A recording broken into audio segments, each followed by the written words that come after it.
your Storm Team weather, here's Chief Meteorologist Josh Johns. Welcome back, everyone. Well, it's getting that time of year where it gets really cold, right, Josh? Yeah, it gets cold, and it gets cold fast. We go from being in the 80s to sometimes jumping down into the 30s. Yeah. And as we get further and further on to December, or even close to November, we're approaching about when we would usually see our first freeze. On average, that happens November 12th, and we usually see 50 days on average below freezing each year in San Angelo. Of course, last year we only had 40, but our first freeze may be coming up pretty quickly, not only just based on that, but also based on something I see in the computer models. We'll talk about it in just a little bit. Take a look at that time lapse because we had a lot of that rain hanging around, at least this drizzly mist junk that was hanging around all day. It's still out there. It's not fun when you're driving because it's just high enough that you can't turn on your windshield wipers, but you can't leave them off because you can't see. It's kind of annoying, but it's going to be with us as we go through the night. 50 degrees currently out there, and you can just see how wet the streets look there in downtown San Angelo. We only reached a high today that was in the 50s. Drizzle will be around tonight, but we're tracking another front that arrives in the morning. That's going to kind of clear things out, although it won't be super chilly behind it.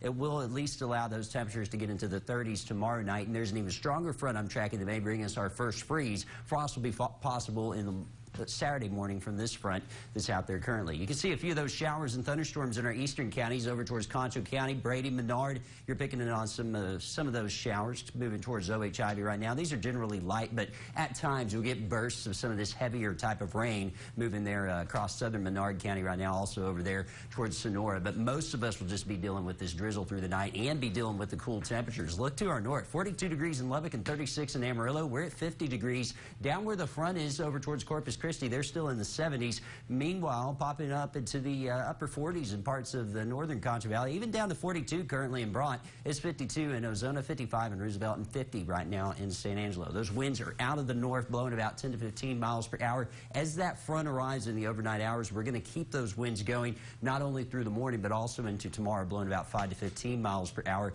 And until that front arrives, our humidity is going to be remaining fairly high, 90 and 100% humidity. Could see some drizzle, some patchy fog at times in some spots. So if you're driving anywhere tonight, give yourself a little bit of extra time. Freeze warnings over Oklahoma, freeze watch over northern Texas. Showers and thunderstorms really getting going to our southeast, and that's where the better shot at those will be tonight. Not really in the Concho Valley, but if you live in the hill country, getting in on some good showers. High pressure to our north, and we're tracking another front to our north as well. That one brings a big cool down. So that one front comes through tomorrow. Behind it, we get clear skies, and that means the temperatures will get a little bit warmer than they got today. Even with the cool air in, we'll be in the 50s. And then as we go into the overnight hours Friday into Saturday, wherever you're clear, you're going to drop down into the upper 30s, so you could see some frost. I'm talking about north of San Angelo mainly. If you live in our southern counties, you're going to be dealing with the clouds, and so I don't think your temperatures get as cool. And then Saturday during the day, a fairly cloudy day with temperatures staying in the 50s. But let's talk about that next front. Here's that front that rolls through tomorrow, and then the next Saturday, at least, keeping the clouds around. Sunday, we see a little bit of a break in the clouds.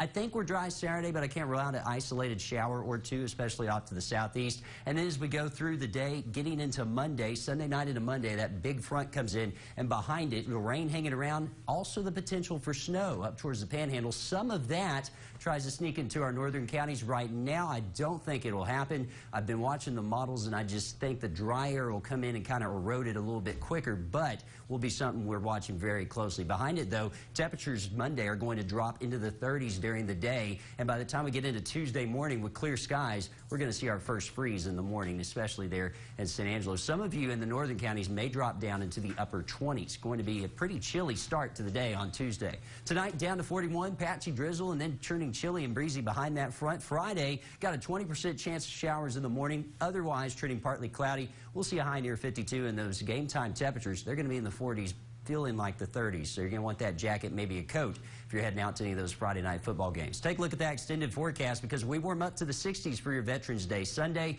20% chance of rain in the evening on Sunday, up that to 30 in the morning on Monday. And again, we're going to have to watch because temperatures are going to be dropping down into the 30s during the day on Monday.